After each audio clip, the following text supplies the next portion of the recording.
नमस्कार, बहुत स्वागत है आप लोगों का लोक प्रशासन की इस क्लास में। और जो हम लोगों ने यूनिट पूरी की थी, जैसे मैंने बताया था संगठन के सिद्धांत में आप लोगों को अधिकतर सवाल जो है वो टिप्पणी में लिखने को आते थे, मतलब आते हैं इस टॉपिक से, जो वर्तमान पैटर्न है हम लोगों का। तो उसी क्रम में मैं संकेतक देख रहा था इस टॉपिक के, तो इसमें क्या देखा मैंने कि सारे क्वेश्चनों के संकेतक नहीं हो सकते। कारण क्या है कि बहुत कम कम 10-10 नंबर में आता है सवाल, तो उसमें बहुत कुछ संकेतक के रूप में नहीं दिया जा सकता, लेकिन जो जो उपलब्ध है मैं आप लोगों के लिए यहाँ पर लेकर आया हूँ और समझाता चलूंगा। ये 2 नंबर दिए हुए हैं, किसी प्रकार का डाउट हो आपको तो इस नंबरों पर संपर्क कर सकते हैं। एडमिशन रिलेटेड इशू हो तो आपको इन नंबरों पर संपर्क करना है, कैसे एडमिशन लेना है तो आप कर सकते हैं। तो हम लोग सबसे पहले देखेंगे पद सोपानिक व्यवस्था के बारे में, ठीक है।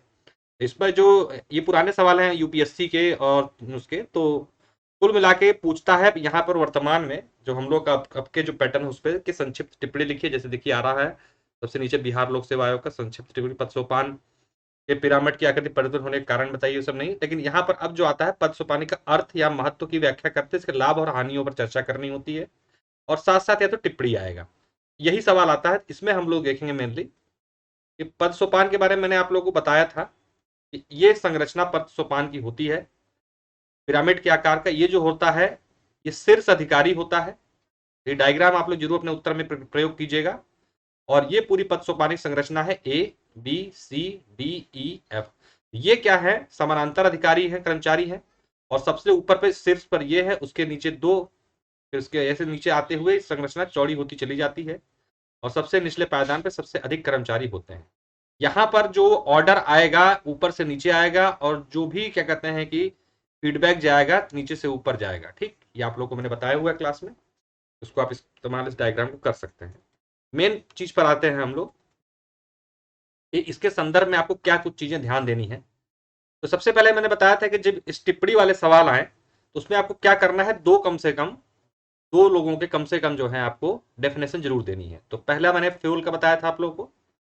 फ्यूल ने पद सोपान को स्केलीय प्रक्रिया और मूने ने इसे सार्वभौमिक परिघटना कहा। व्हाइट कहते हैं पद सोपानिक संरचना से ऊपर से नीचे तक जिम्मेदारियों के तमाम स्तरों के जरिए उच्चस्थ अधीनस्थ संबंध जो है सार्वभौमिक रूप से लागू करना शामिल है। तो ये लोगों की डेफिनेशन है। इसी प्रकार मिलेट की डेफिनेशन है, कोई सी आप दो डाल सकते हैं। पद सोपान एक प्रणाली है जिसमें विभिन्न व्यक्तियों के प्रयासों को एक साथ जोड़ दिया जाता है।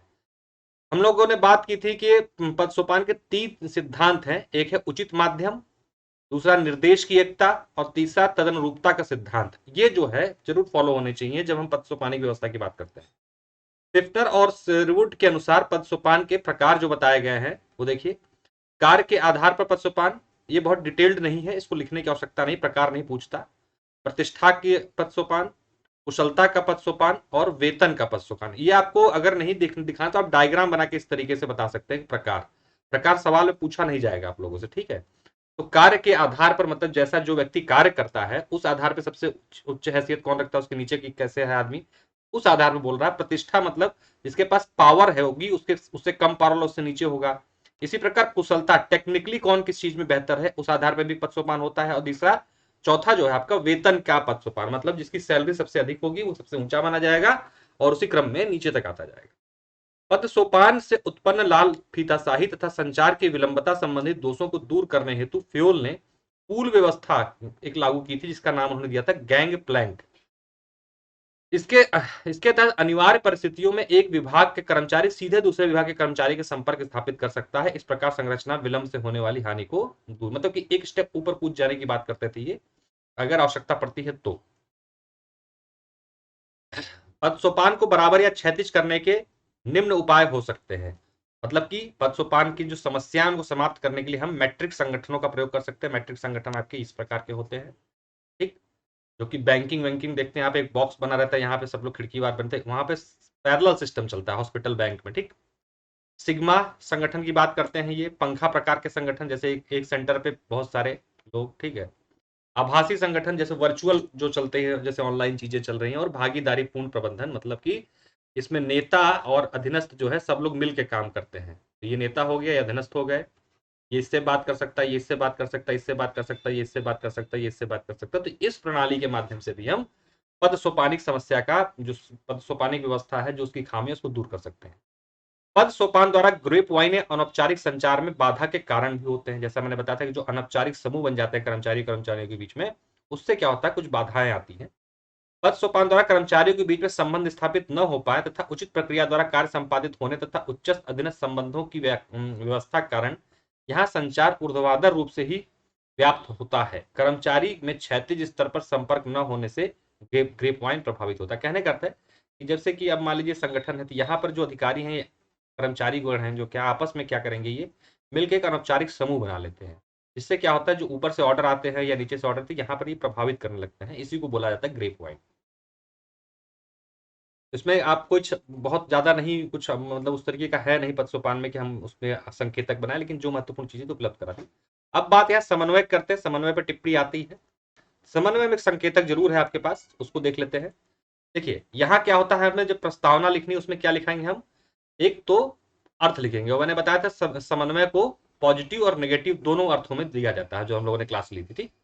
फिर हम बात करेंगे समन्वय के प्रकार की, इसमें हमने बात की थी आंतरिक और बाह्य समन्वय, ऊर्ध्वाधर क्षैतिज समन्वय और प्रक्रियात्मक तथा मौलिक समन्वय। इसको डिटेल कर देंगे अगर सवाल में प्रकार पूछ रहा है। नहीं पूछ रहा है तो आप सिर्फ इसको डायग्राम के माध्यम से भी प्रदर्शित कर सकते हैं, बाकी चीजें खत्म हो जाएंगी। फिर कभी कभी सीधे समन्वय का अर्थ पूछ के महत्व पूछ लेता है, तो महत्व क्या देंगे आप, मितव्ययता, जैसे कि मैंने बताया था पढ़ाते वक्त कि समन्वय से क्या होता है, तालमेल की स्थिति अच्छी होती है, तो क्या होता है जो भी संगठन में फालतू खर्च हो रहा था वो रुक जाता है, दोहराव और टकराव से बच जाता है आदमी और संगठन, साम्राज्य निर्माण की प्रवृत्ति खत्म हो जाती है। समन्वय से क्या होता है, सबको अपनी भागीदारी का एहसास होता है, कोई अपने आप को सर्वे सर्वा नहीं मानता। तकनीकों की बात की थी हमने, समन्वय कुछ तकनीकें हैं, जैसे पहली नियोजन, दूसरी प्लानिंग, तीसरी संचार और लिखित नियमों मानकीकरण।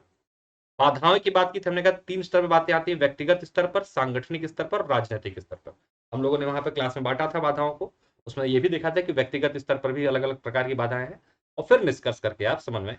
तो ये जो बिंदु हैं, इन्हें आप अगर अपने पास संयोजित करके रख लेंगे तो आपका जो समन्वय पे आंसर आएगा, तो आप कुछ भी लिखने के लिए कितना भी घुमा के आए, देखिए या तो प्रकार पूछेगा, तो महत्व पूछेगा, तकनीक पूछेगा, या सीधे बाधा पूछेगा, या हो सकता है टिप्पणी पूछ दे। टिप्पणी पूछेगा तो आप सब कुछ इसमें लिख देंगे थोड़ा थोड़ा करके, ठीक है। इसी प्रकार समन्वय संबंधित कुछ जो है विचारकों के विचार हैं, उनको आप देख लीजिएगा, इसमें मैंने डाल दिया है। इसमें उन्होंने गुलिक ने कुछ बातें बताई हैं, फेलोट ने और मैकफर्लैंड ने भी कुछ चीजें बताई, तो देख लीजिएगा, अगर आप लोग को आवश्यक लगे तो अपने उत्तर में इसका प्रयोग आप लोग कर सकते हैं। फिर पर्यवेक्षण की बात करते हैं। पर्यवेक्षण में देखते हैं क्या है। पर्यवेक्षण में जो था हम लोगों ने देखा था पहले, एकल और बहुल, यानी कि एकल पर्यवेक्षण जिसमें आदेश की एकता सर्वप्रथम, बहुल में कार्यात्मक फोरमैनशिप जो कि टेलर की संकल्पना है। रेखा और कार्यात्मक, रेखा जो प्रकार का है पर्यवेक्षण, उसमें क्या होता है, निर्देशात्मक रेखा में प्रयोग लिए जाने वाले पर्यवेक्षण। O&M हम लोग आगे आने वाले टॉपिक में पढ़ेंगे। ऑडिटर द्वारा परीक्षण, सारभूत और तकनीकी पर्यवेक्षण, इसमें एजेंसी द्वारा किए जाने वाले वास्तविक कार्य से संबंधित होता, तकनीकी काम करने में इस्तेमाल की गई पद्धतियों संबंधित होता पर्यवेक्षण। तो मतलब पर्यवेक्षण के प्रकार जो है आप इन चीजों का प्रयोग कर सकते हैं, ठीक है। तो मैंने वहां पे थोड़ा अलग बताया हुआ है आप लोगों को, तो आप उसका भी इस्तेमाल कर सकते हैं। ये अभी इस्तेमाल मत कीजिएगा क्योंकि ये थोड़ा सा कठिन हो जाएगा आप लोगों के लिए। डालना चाहते तो डायग्राम के रूप में इसको लिख सकते हैं, ठीक। फिर हम लोगों ने केंद्रीकरण की बात की थी और विकेंद्रीकरण की बात की थी, ठीक है। तो हम लोगों ने उसमें देखा था केंद्रीकरण क्या है और विकेंद्रीकरण क्या है, उसको आपने यहाँ अर्थ में प्रदर्शित कर दिया। फिर हम लाभ बताएंगे केंद्रीकरण के, एक रूपता आती है, इससे समन्वय होता है, पर्यवेक्षण आसान हो जाता है और मितव्ययता, ये बताए थे हम लोगों ने लाभ। फिर केंद्रीकरण की हानियां बताई थी हमने, लाल फीताशाही जन्म देती है, निरंकुशता आती है, शक्ति और प्रभुत्व की ओर का हो जाता है, मतलब एक व्यक्ति अपने को सर्वे सर्वा मानना शुरू कर देता है। फिर हमने देखा तो विकेंद्रीकरण के क्या लाभ है, विलंब में कमी आती है, जैसे स्थानीय स्तर पर स्थानीय स्वशासन होने की वजह से क्या है, गांव की सड़क, अब गांव की सड़कें बनवाने के लिए आदमी प्रधान के पास जाता है, सड़क बन जाती है, लेकिन मान लीजिए यही विधानसभा से होना होता कार्यक्रम, कितना टाइम लग जाता। फिर जन सहभागिता, जन सहभागिता आपने देखा होगा कि जैसे जो स्थानीय स्वशासन है उसमें जन सहभागिता, आसानी से आप अपने प्रधान से मिल सकते हैं, क्या प्रधानमंत्री से मिल सकते हैं, नहीं। लोचशीलता, लचीलापन रहता है कार्यों में, कार्य जो है आसानी से पूरे हो सकते हैं और लोचशील कार्यक्रम जो है वहां पे लागू किए जाते हैं। लोकतांत्रिक प्रणाली होती है, सबको अपनी बात रखने सुनने का यहाँ पर मौका मिलता है विकेंद्रीकरण में। इससे हानियां क्या होती है, राष्ट्रीय सुरक्षा एकीकरण में जो है समस्या आती है, जाहिर सी बात है। वर्तमान में स्थितियां आप लोग देखते ही हैं कहीं कहीं पर, जैसे कि पहले पश्चिम बंगाल की स्थिति देख रहे हैं, या फिर जम्मू कश्मीर में जो स्थितियां थी, तो ऐसी स्थितियों में विकेंद्रीकरण से कुछ हमें नुकसान देखना, समन्वय की समस्या आती है। कोई राज्य कहेगा जैसे विकेंद्रीकरण है, तो अब कोई कुछ कहता है, कोई कुछ कहता है, सबकी सुननी पड़ती है। तो ये कुछ मोटी मोटी समस्याएं हैं।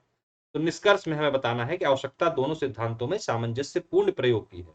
आप ये नहीं कह सकते कि पूरी तरीके से केंद्रीकृत व्यवस्था लागू हो, या ये भी नहीं कह सकते कि पूरी तरीके से विकेंद्रीकरण वाली व्यवस्था लागू हो, कारण दोनों में अपनी खूबियां और कमियां हैं। तो एक संतुलित आकार होना चाहिए, जैसे कि हमारे संविधान निर्माताओं ने भारत के संविधान का निर्माण किया है कि आपातकाल में हम लोग जो है एक ऐसी नीति अपना लेते हैं जिसमें केंद्र सशक्त हो जाता है और सामान्य अवस्था में हम विकेंद्रीकरण वाली प्रक्रिया को अपनाए हुए रहते हैं। ऐसे करके आप अपने उत्तर को समाप्त करेंगे। अब हम लोगों ने देखा था कि विकेंद्रीकरण बताया था मैंने दो प्रकार के थे, एक राजनीतिक होता है, एक प्रशासनिक होता है। ठीक है, जब विकेंद्रीकरण पे अलग से सवाल आए तब लिखेंगे आपको, ठीक है, इसके अलावा इसका यूज मत कीजिएगा। जब आए अलग से विकेंद्रीकरण, वैसे विकेंद्रीकरण पे अलग से सवाल नहीं आता है, लेकिन फिर भी मैंने इसको डाल दिया है यहाँ पर। और बाई चांस क्वेश्चन अभी तक तो नहीं देखने को मिला विकेंद्रीकरण और प्रत्यायोजन में क्या अंतर है, तो उसको देख लीजिए एक बार। वैसे आया नहीं है, लेकिन बाई चांस आ जाए, वैसे आएगा नहीं। प्रत्यायोजन किसी दूसरे को अधिकारों, कार्यों, क्रियात्मक रूप से कुछ दायित्व सौंपने संबंधित होता है। जैसे मैंने प्रत्यायोजन आप लोग पढ़ाया था, दोनों मोटा मोटा एक जैसे लगते हैं। इसमें अंतिम उत्तरदायित्व जो होता है प्रायोजित के पास, प्रत्यायोजित के पास होता है। जो भेजता है, जो उत्तरदायित्व दे रहा होता है, उसी के पास रहेगा लास्ट तक। विकेंद्रीकरण में जिसमें अधिकार सौंपा जाता है वो पूर्ण स्वतंत्रता से कार्य करता है तथा अंतिम रूप से उत्तरदायी भी वही निभाता है जिसके पास शक्तियां दे दी गई। जैसे स्वशासन की शक्तियां स्थानीय स्तर के जो 28-29 विषय जो दिए गए हैं आपके, वो क्या है, उस विषय पर सिर्फ और सिर्फ वही डिसीजन ले सकते हैं और उसके लिए उत्तरदायी है। उसके लिए फिर और कोई उत्तरदायी नहीं होगा। लेकिन जो प्रत्यायोजित विधायन होते हैं उसमें या कानून बनाए जाते हैं, उसमें अंतिम जिम्मेदारी उसी की होती है जिसने वो शक्तियां दी हो नीचे वालों को कानून बनाने की। ठीक है, यही दो मोटा मोटा अंतर है, ध्यान। प्रत्यायोजित की प्रकृति पूर्णतः जो होती है प्रशासनिक और सीमित होती है, जबकि विकेंद्रीकरण की प्रकृति कैसी होती है, राजनीतिक, प्रशासनिक, भौगोलिक तथा व्यापक स्तर पर दिखाई देती है। जैसे कि आप उदाहरण के रूप में स्थानीय स्वशासन का उदाहरण यहां दे सकते हैं। और प्रत्यायोजन के रूप में अगर उदाहरण चाहिए आपको तो देख सकते हैं, जैसे कि आप देखते हैं कि एसडीएम साहब ने कुछ शक्तियां जो है, अरे डीएम साहब ने कुछ शक्तियां एसडीएम साहब को दे दी तहसील के संदर्भ में, डिसीजन लेने के संदर्भ में। लेकिन उस बात बनेगी बिगड़ेगी तो अंतिम रूप से पीएम साहब ही उसके लिए जिम्मेदार होंगे। तो ये इसका एक मोटा मोटा उदाहरण आप लोग समझ सकते हैं। अनौपचारिक तथा औपचारिक संगठन हम लोगों ने नहीं बात की थी, लेकिन बाई चांस अगर पूछ लेता है तो ये उसके उत्तर संकेतक है। क्योंकि मैंने इसको क्लास नहीं ली हुई है, आप इसको देख लीजिएगा, मैं इसकी क्लास एक उपलब्ध करा दूंगा। ये यूनिट में छूट गया था औपचारिक अनौपचारिक, लेकिन आगे आएगा। ठीक है, तो हम लोग उसको डिटेल में देखेंगे, लेकिन उत्तर संकेतक मैंने यही पर डाल दिया है आपके। ठीक है, लाभ क्या है, हानि क्या है, क्योंकि मैं यहाँ पर डिस्कस इससे नहीं करूँगा क्योंकि मैंने कराया नहीं है। कराऊंगा तो डिटेल में जब तक नहीं होगा तब तक संकेतक के माध्यम से आप नहीं समझ पाओगे। तो मोटा मोटा है, इसलिए देख लीजिएगा। इसमें मैं यहाँ पर आपको औपचारिक संगठन के लाभ, औपचारिक संगठन के हानि, औपचारिक संगठन के अर्थ तथा विशेषताएं, अनौपचारिक संगठन के लाभ और हानि, ये सारी चीजें इसमें संकेतक के माध्यम से दी है। लेकिन जब तक डिटेल नहीं करेंगे तब तक मजा नहीं आएगा ना, इसलिए इसको संकेतक के रूप में देख लीजिएगा आप लोग। इसकी क्लास में अलग से उपलब्ध करा दूंगा विद डिटेल। ठीक, ये 2 नंबर है, कोई समस्या आप संपर्क कर सकते हैं। कल से मैं, मेरी थोड़ी समस्या हो रही, जहां मैं रहता हूँ मेरी क्या कहते हैं सोसाइटी सील हो गई है, इस वजह से मैं अपनी कॉपी वगैरह स्कैन नहीं करा पा रहा हूँ। तो कल से मैं आप लोगों को ये जो थर्ड यूनिट, जो अगली यूनिट है हमारी प्रशासनिक व्यवहार, उस पर नोट्स उपलब्ध कराने शुरू कर दूंगा और वीडियो लेक्चर भी उपलब्ध करा दूंगा। चलिए, तो बहुत बहुत धन्यवाद, नमस्कार। कोई समस्या है नंबर पर संपर्क कर सकते हैं, कोई दिक्कत है बात कर सकते हैं। धन्यवाद।